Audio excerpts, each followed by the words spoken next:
Pelo sinal da Santa Cruz, livrai-nos Deus, nosso Senhor, dos nossos inimigos. Em nome do Pai, do Filho e do Espírito Santo. Amém. Meu Senhor e meu Deus, creio firmemente que estais aqui, que me vês, que me ouves. Adoro-te com profunda reverência. Peço-te perdão dos meus pecados e graça para fazer com fruto este tempo de oração. Minha Mãe Imaculada, São José, meu Pai, Senhor, meu anjo da guarda, intercedei por mim.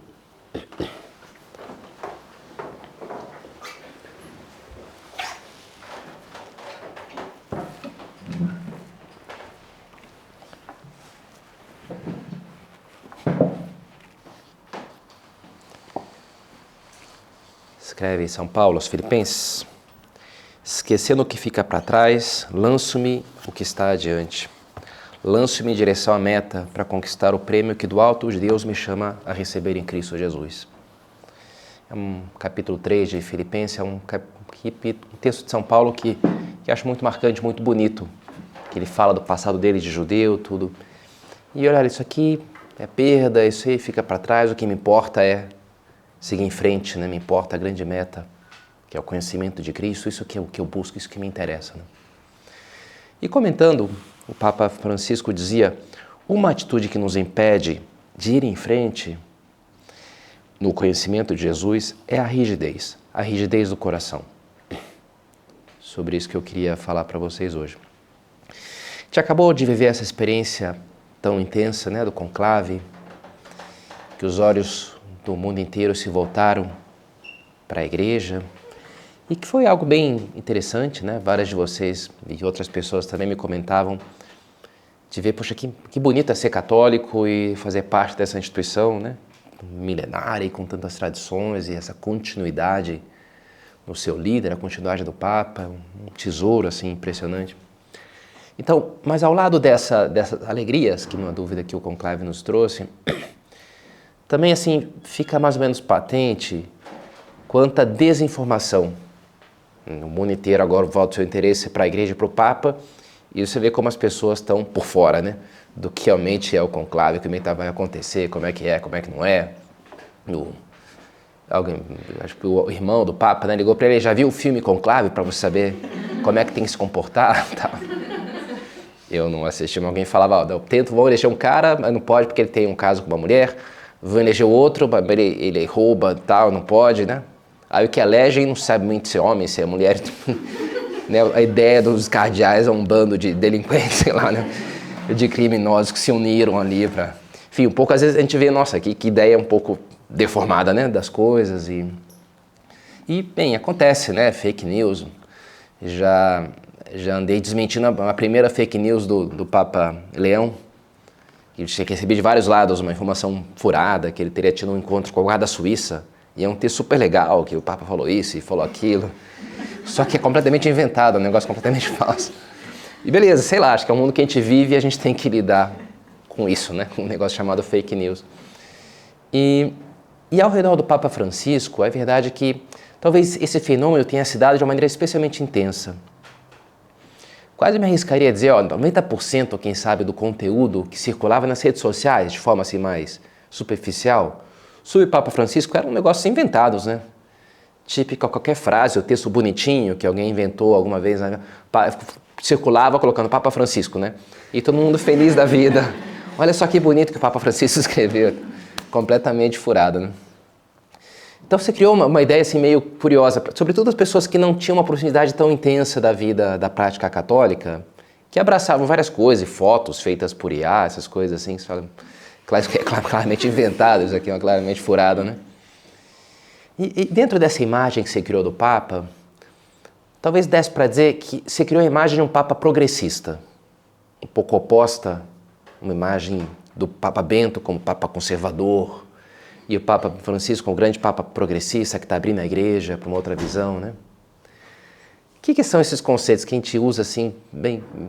As pessoas usam como se todo mundo soubesse, mas não é uma coisa tão clara o que é isso, né? Acho que uma maneira de entender é você pensar que há uma transformação na moral social, né? Qualquer sociedade tem uma moral, tem regras sobre o que é aceitável, o que não é aceitável, o que é tolerável, o que não é. que é abjeto e repugnante, o que é bom e o que é bom, o que é ruim. No fundo se resume a isso, né? E essa moral muda com o tempo. Antes, coisas que eram consideradas abomináveis, hoje são aceitas com total naturalidade e vice-versa, né? Como é que o pessoal fazia isso nos anos 80, né? A gente vê que coisa mais absurda, como transportava a criança, sei lá, né? No carro atrás, sem cinto, e na caçamba, que negócio mais... E era todo mundo feliz ali, mas a gente olha, né? As pessoas de hoje olham, nossa, que pessoal maluco, né? Como é que eles faziam isso? Está completamente errado. Não tem uma moral que vai evoluindo, né? Evoluir é uma palavra já é um pouco perigosa, porque dá essa ideia de que melhora, porque não é bem assim, né?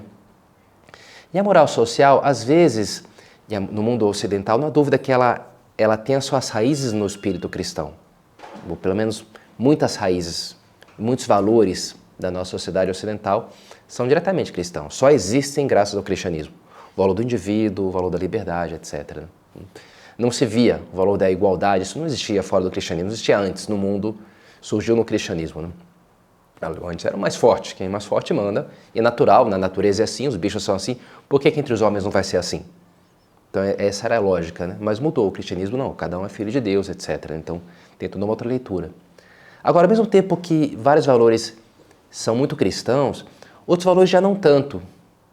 Talvez, sobretudo, a partir dos anos 60, da década do século passado, a revolução sexual, em vários pontos, a moral média do que é aceito, o que não é aceito, se destacou, se distanciou muito da moral cristã, realmente, né?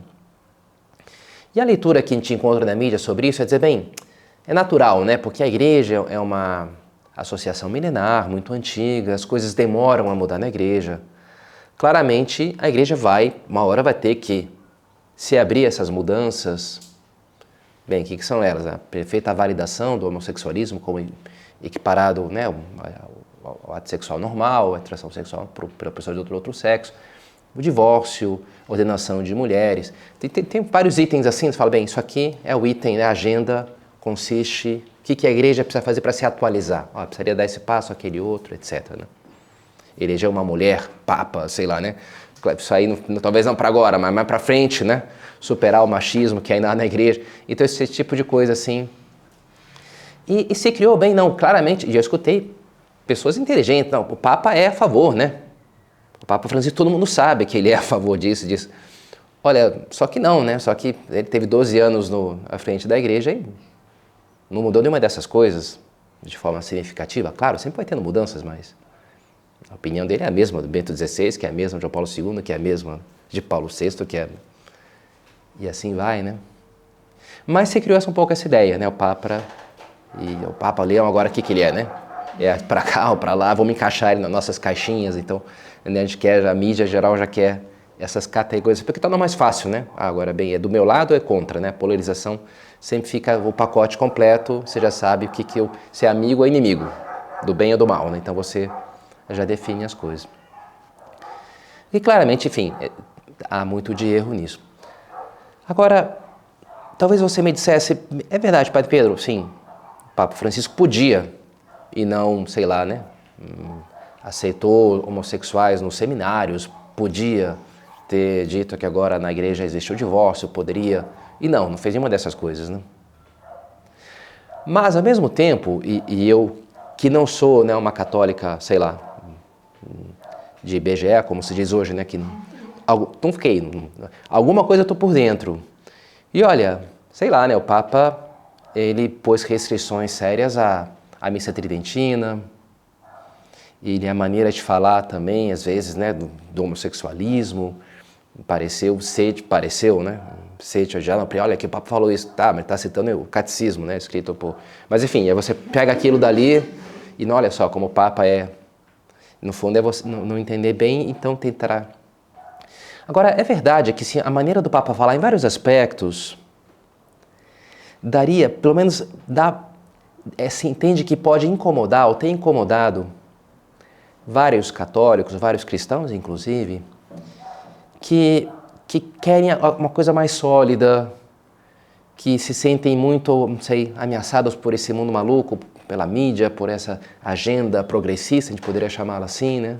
E como isso às vezes faz presente também entre membros da igreja, e um pouco cansado de tanta bagunça litúrgica, doutrinal, moral que vem ao seu redor.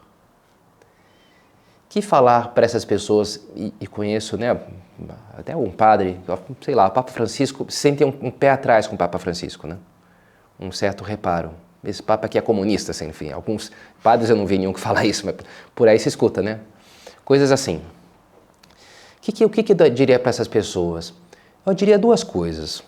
Uma resposta rápida, e curta e uma longa. A curta é dizer, olha, por um lado, você não precisa concordar com tudo que o Papa estabelece. Tá? O Papa, ele estabelece várias coisas que são, sei lá, disciplinares, que não entra em jogo a infalibilidade papal. Estabelecer um dogma, aí já é diferente, né? Ou quando ele canoniza alguém, ou quando ele define moralmente uma questão, aí já é diferente. Mas assim, tem tantas coisas que, sei lá, eu não gostei, né? O Papa que colocou a batina como roupa oficial dos padres, porque não gosta de preto. Beleza, poderia ser roxo, não sei, né? Você pode discordar, né? Tem várias coisas que claramente são opináveis, né? A liturgia, tem várias coisas que a liturgia tenta comunicar a beleza da presença de Deus. E é lógico, o âmbito da beleza é um âmbito muito opinável em vários aspectos, né? Por isso, a brincadeira, até hoje de manhã mesmo estava num convívio de sacerdotes lá em São Paulo e repetiram essa piada, né? Sabe qual que é a diferença entre o liturgista e o terrorista? Não, é que com terrorista dá para negociar, tipicamente. Porque o liturgista tem que ser assim. Tudo bem, tá em jogo coisas importantes que a gente vai cuidar, vai zelar, né? Mas também é importante um pouco de flexibilidade, né? Nem sempre há essa única maneira de fazer as coisas, né? Mas existem elementos que você pode dizer, olha, sei lá, não achei que foi oportuno essa nomeação que o Papa fez. Ter nomeado não sei quem para tal cargo, né? Olha, tudo bem, né? Tem âmbitos assim, o Papa não é infalível em tudo que ele faz, né? Já contei para vocês de um rapaz que falava comigo em Porto Alegre, a namorada dele foi visitar Roma, teve lá na audiência com o Papa, por acaso pôde cumprimentar o Papa no corredor. Porto Alegre, ele perguntou Colorado ou Grêmio, você vê que ele tinha estado em Porto Alegre já, né? Gostava de futebol, o Papa Francisco. Ela falou, mas Maradona é melhor do que Pelé. Ele falou assim, claramente o Papa não é infalível em tudo, em tudo que ele fala, né? Então, várias coisas, o Papa, enfim, vai ter a sua opinião, do seu time de futebol, comida que ele gosta mais, né? E mesmo em coisas da igreja, ele vai fazer coisas que, bem, quem sabe isso aqui não foi mais oportuno, e quem sabe não foi mesmo, né? E a gente vê coisas sobre João Paulo II, que eu acho que talvez não foi muito oportuno, essa nomeação que ele fez, ou esse problema. Um padre amigo meu dizia, o problema do Papa João Paulo II é ter liberado coroinhas meninas. Porque os rapazes são mais, né, bobões, então entra uma menina ali, já domina, e o cara já se cansa, vai embora, acha chato, né? Enfim, é a opinião dele, né? Eu acho que cada um pode ter a sua opinião nessas questões práticas, né? E não significa que, não sei, que eu não gosto daquele Papa, ou que ele não é santo, né? Como o Papa João Paulo II certamente foi um Papa muito santo, né? Então, há um espaço para o opinável. Primeiro, você tem direito a não concordar com tudo que o Papa tenha feito, né? Agora, tem uma resposta mais longa, que eu acho que é a mais interessante, né? Que é, talvez, convidar a pensar... Tem um aspecto da mensagem do Papa Francisco que me parece que é importante, talvez para muitos católicos hoje. Que toda essa questão, justamente católicos que gostam da coisa mais sólida, mais estabelecida, mais clara. A gente viu tanta bagunça no Brasil nos últimos 50 anos, né? Em moral, em liturgia, você vai lá na missa e cada dia é uma invenção diferente, né? Um negócio assim, às vezes meio infantil. O que está acontecendo aqui, né? Cara, me dá regras aqui, não tem umas regras que é para seguir, não vamos parar com esse negócio? Então, sobretudo para pessoas que sofreram com uma excessiva criatividade, digamos assim, e muitas vezes que caía em heresias na moral e muitas dessas pessoas sentiram justamente essa rejeição com algumas coisas que o Papa fala. E nesse sentido, a gente pode tirar há uma oportunidade de crescimento, no fundo é isso que eu queria dizer, né? Quando o Papa fala sobre essas coisas, para muitos católicos hoje, dessa linha, digamos assim. E eu, resumindo um pouco em 3 assuntos, né? O perigo da rigidez e o valor do discernimento no lugar de uma aplicação fria das regras, uma primeira ideia, uma primeira lição que a gente pode tirar do Papa Francisco sobre isso. O perigo de uma radicalidade mal entendida e a importância de entender a virtude como o caminho do meio, não necessariamente uma coisa tão radical. E, por último, o perigo de ficar preso ao passado, ao invés de abrir-se à ação inovadora do Espírito Santo. Então, esses 3 perigos que eu queria explorar com vocês, vim inspirado essa meditação num livro que me recomendou um padre aqui da Arquidiocese, chamado Rigidez, Fidelidade ou Heterodoxia, um teólogo americano, que é quase uma apologia do Papa Francisco sobre essas questões, né? E justamente ele começa apontando como várias pessoas se sentem incomodadas porque o Papa criticou a rigidez. Esse termo ele usou várias vezes, de maneira negativa. E para várias dessas pessoas, esse termo era um elogio. Uma pessoa que, sei lá, começou a levar mais a sério a sua fé, a ter formação, a estudar a doutrina, a lutar para viver a moral cristã a sério. Muitas vezes essa pessoa foi taxada ou é taxada de rígida. Ah, você está ficando muito, com o negócio de religião, você está ficando muito rígida, sabe? Tem que tomar cuidado. Você está levando muito a sério esse negócio do teu catolicismo, né? E isso aí é meio perigoso, você está perdendo uma flexibilidade que é importante. E a pessoa escutava aquilo, não sei se eu escutei isso, acho que sim, devo ter escutado, mas já faz muitos anos que eu já sou padre. Ah, você é rígido demais, em geral, não. Primeira vez disseram, esse padre aí acho que é teologia da libertação. Eu falei, não. Sempre me chamaram ultraconservador, né? Opus Dei, ultraconservador. Caramba, que interessante, né? Essa eu nunca tinha ouvido. Vai para a coleção. Mas escuta muito isso, né? É muito rígido isso dessa, mas é muito rígida. E você pensa, será que é? Não sei, eu estou tentando viver mais a fundo a minha fé. Eu acho que é natural que choque algo, né, da vivência do cristão, do que viver uma pessoa média que não tem uma fé tão intensa. Me parece que é algo natural, que para a pessoa pareça rígido demais. Simplesmente que eu quero viver os mandamentos, simplesmente eu quero ver as virtudes. E para ela essas coisas não são importantes, eu não enxergo o valor daquilo. E, no entanto, o Papa fala, olha, várias vezes, então pode parecer que a rigidez é uma medalha. Pô, me chamaram de rígido, porque deve ser que eu estou levando a sério o negócio aqui, né? Estou virando um bom católico, né? Uma medalhinha, pronto, rígido, pronto, beleza, né? Estou aqui, meus conquistas, né? Agora, a rigidez é uma coisa ruim, e o Papa fala disso. Não. Existe uma rigidez que já tem uma conotação negativa, né? Claro que é necessário uma certa solidez e uma certa fluidez, né? Mas há um perigo de ficar rígido demais. Então, hoje, por coincidência, terminei o curso da minha irmã sobre MBTI, caracterização psicológica. Vim na viagem, escutando ali. E a última letrinha justamente é essa, é a que mais custa para mim, que é J ou P, é julgamento ou percepção. As outras eu me encaixo certinho, isso aqui claramente é isso, claro. Agora essa última eu tenho dificuldade de qual das duas. E é justamente isso, o julgamento é que quer planejar as coisas antes e a percepção aqui é, vamos fazendo, a gente vai vendo, né? Eu quero ser livre, eu não quero me engessar. São essas duas tipos de perfil psicológico. E claramente os dois têm os seus problemas, né?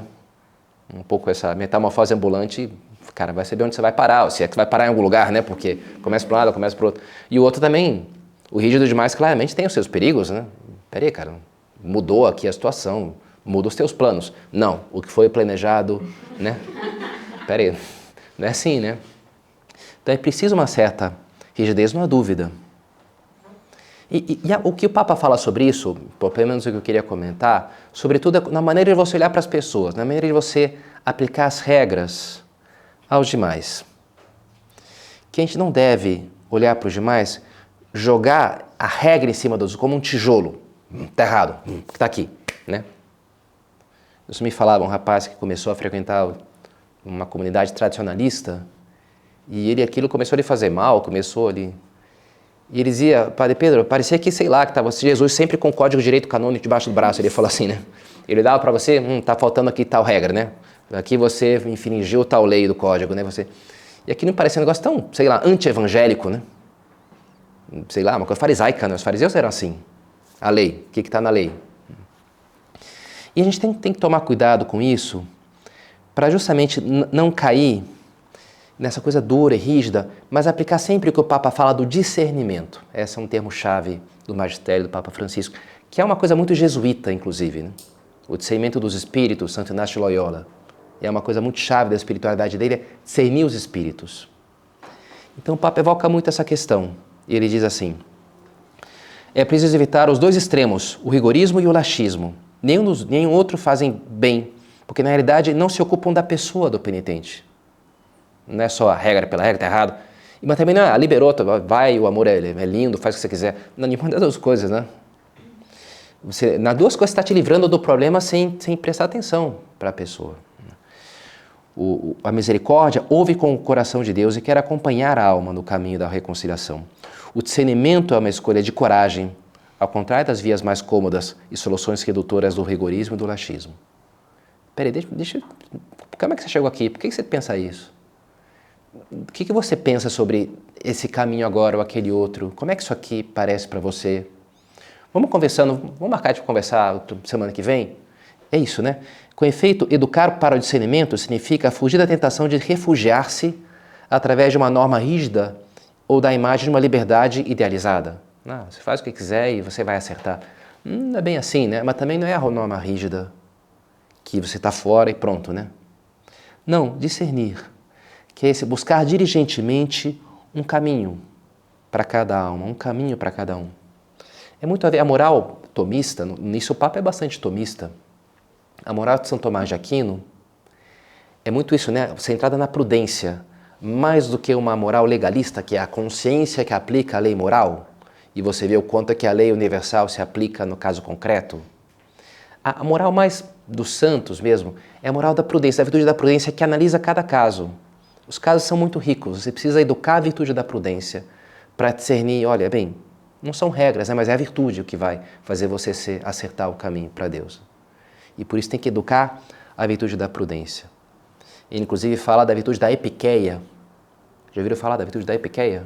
É uma virtude super brasileira essa daqui. É a virtude que me leva quando não deve se aplicar a regra, a lei.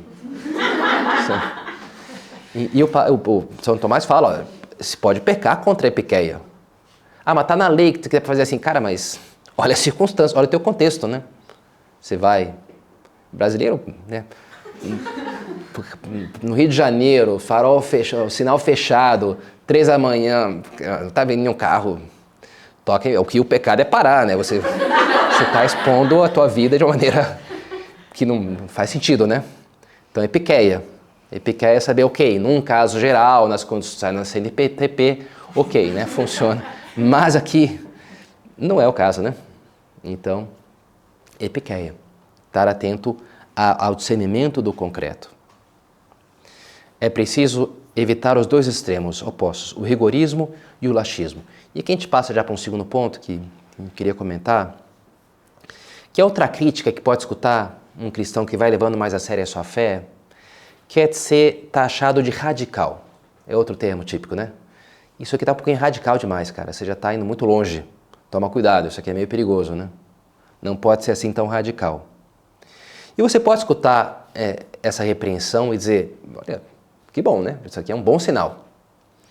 Por quê? Porque o evangelho é super radical. Né? É o que Jesus fala, é super radical. Né? Tem que me amar mais que seu pai, que a sua mãe. Tem que amar a própria vida. Senão você nem pode ser meu discípulo. São coisas super fortes, né? Se alguém te bate, ou dá outro lado, se não ama só quem te trata bem, mas quem te ama quem te persegue. São coisas super radicais, né? Super difíceis, super extremas. E a vida dos santos foi assim. Foram pessoas assim, que tinham quase uma obsessão assim, né? De fazer a vontade de Deus, de ajudar o próximo, de se doar pelos demais, de lutar contra o pecado na própria vida. E como é que a gente pode pensar que a radicalidade pode ser uma coisa ruim, então? Pois ela pode. Existem vários tipos de radicalidade. Existe uma boa radicalidade, não há dúvida, que é a radicalidade da virtude, a radicalidade do bem. Agora, a virtude, ela é radical numa dimensão. Agora, em outra dimensão, quanto ao seu objeto, ela é um meio ótimo. Ela é a medida boa. In medio virtus, já diziam os antigos, e é uma ideia muito aristotélica e tomista. In medio virtus, a virtude está no meio. A virtude nasce de uma média. Nem 8 nem 80, a gente diz, né? E isso é muito claro, né? Ou seja, a virtude é uma coisa boa. Quanto mais virtude eu tenho, melhor. Agora, você pode estar saindo da virtude por exagerar. por ser radical demais. São dois planos diferentes, né? Exemplos claros é a coragem, a fortaleza. É um meio excelente entre a covardia e a temeridade. Você pode já estar sendo temerário, te arriscando, fazendo coisas que põem em risco a tua vida, a tua saúde. Tem motivo para aquilo, de uma maneira temerária. Acho que tem algum problema psicológico. Mas que virtude não é virtude que tem aqui. Você está se expondo a coisas que não tem porquê. Isso aqui chama-se temeridade, não chama-se coragem. E mesmo com relação à fé. Explica Santo Tomás, né? Que a fé é um dom de Deus, a gente pode crescer cada vez mais. A virtude sempre me aproxima da perfeição de Deus, então sempre pode crescer mais na virtude. Agora, quanto ao seu objeto, eu posso ter fé de menos, de não acreditar no que eu devo acreditar, não acreditar em Deus. Mas eu posso ter uma fé exagerada também, uma fé demais, no sentido de acreditar em coisas que eu não deveria acreditar. Não de acreditar muito em Deus, não existe isso, né? Quanto mais você acredita em Deus, melhor. Quanto mais você ama a Deus, melhor. Agora, você pode estar acreditando em coisas que não era para acreditar, que chama-se superstição, né? E isso é uma espécie de exagero na fé. Você está exagerando, cara, peraí. Isso aqui você acredita, mas aqui já não. Então, em medio virtus. Não sei, acho que nos exercícios físicos fica muito patente, né? Uma tertúlia no centro lá, em Porto Alegre, foi um campeão de natação. Campeão gaúcho de natação. E ele falou, olha, no treino antes, quando eu comecei, assim, a meta era horas na água. Quanto mais horas, melhor. Você acordava, tomava café, já mergulhava na piscina, tomava café nadando, almoçava nadando. Quantas horas eu obtive hoje? Ótimo, né? Mas depois isso mudou, os estudos, e ele comentava isso. Não é tanto volume quanto tempo de... Mas é você ter variação, agora mais forte, agora mais rápido, agora mais devagar, né? Passando menos horas na piscina, a pessoa saía melhor, competia melhor, porque estava na medida certa, né? E existe um treino demais, né? Existe claramente você que exagerou e aquilo te prejudicou fisicamente, né? Não fez bem. Então, se você quer maximizar o teu aproveitamento, o teu crescimento, o teu desempenho, você tem que acertar a medida, não existe um exagero. Vou maximizar nesse âmbito aqui, mas não nessa dimensão. Então, para maximizar aqui, você tem que... Então, dá para entender isso, né? Essa radicalidade, sim, a gente deve buscar. Mas não significa não cair num... quanto mais disso aqui, mais... Típica coisa, os neoconversos, né? As pessoas recém-convertidas, às vezes abraçam uma radicalidade um pouco... Você me falava um rapaz que se converteu graças à renovação carismática, ele ficou feliz, ele quis mais formação e conheceu o Opus Dei. Legal, isso aqui tem mais a ver com o que eu busco e tal, e estudos. E aí conheceu o tradicionalismo, aí deixou o Opus Dei pelo tradicionalismo. Fraternidade São Pio X, né? Aqui é o pessoal mais duro ainda, né? Bora lá e tal. E aí ele perdeu a fé. E ele passou um tempo longe de Deus, porque aquilo como que ele esvaziou, né? Porque aquela uma coisa muito rígida, muito... E depois de um tempo ele falou, como era legal quando eu tinha fé, né? Aí voltou a renovação carismática. E hoje está no Opus Dei. Espero que se vai continuar dando volta, já não sei, né? Só Deus conhece o futuro. Mas, não, eu tô aqui, esse é o meu lugar, né? Não quero sair daqui, isso aqui. Então, sabe, às vezes existe um pouco esse zelo. Vamos lá, liturgia, uma coisa mais antiga, mais séria, mais rígida, mais... Olha, toma cuidado, né? Não necessariamente a gente tem que ser radical nas coisas que, a princípio, eu avancei um pouco ali, me fez bem, comecei a fazer mais exercício, foi ótimo. Mas isso tem uma medida, às vezes, né? Do quanto, olha, aqui você já está passando, né? E achar essa boa medida para ter a verdadeira radicalidade, que é do que da proximidade de Deus, aquilo que agrada a Deus, né? E uma terceira acusação que se faz, tende a fazer os bons cristãos, é isso, ser uma pessoa antiquada. Está muito preso ao passado, né?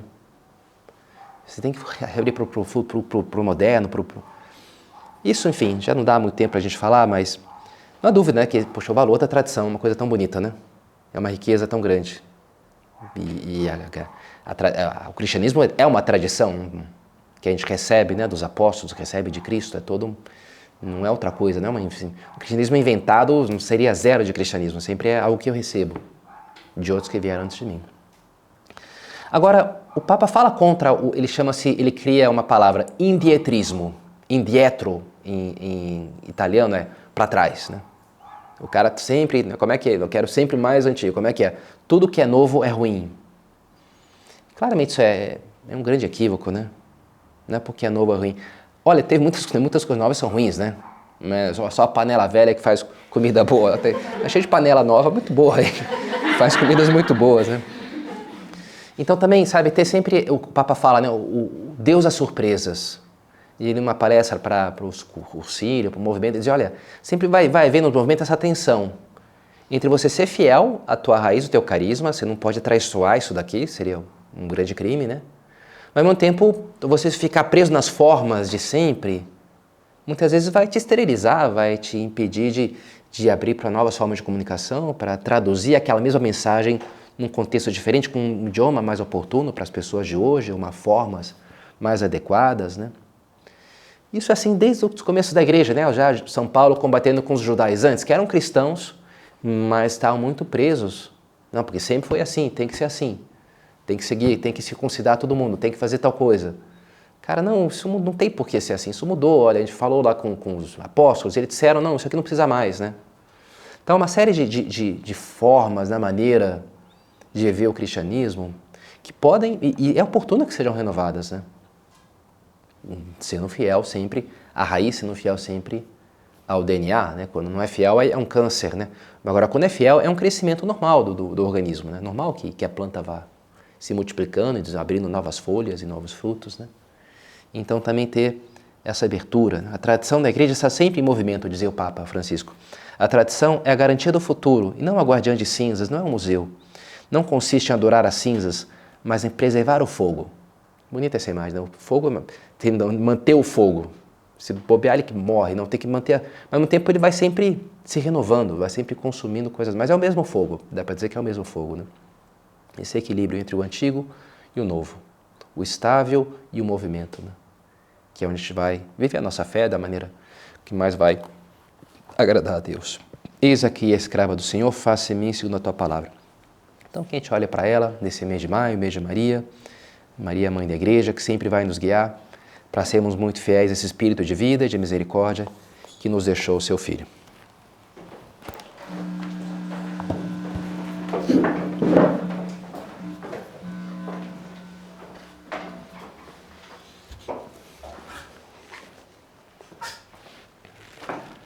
Dou-te graças, meu Deus, pelos bons propósitos, afetos e inspirações que me comunicaste nessa meditação. Peço-te ajuda para os pôr em prática.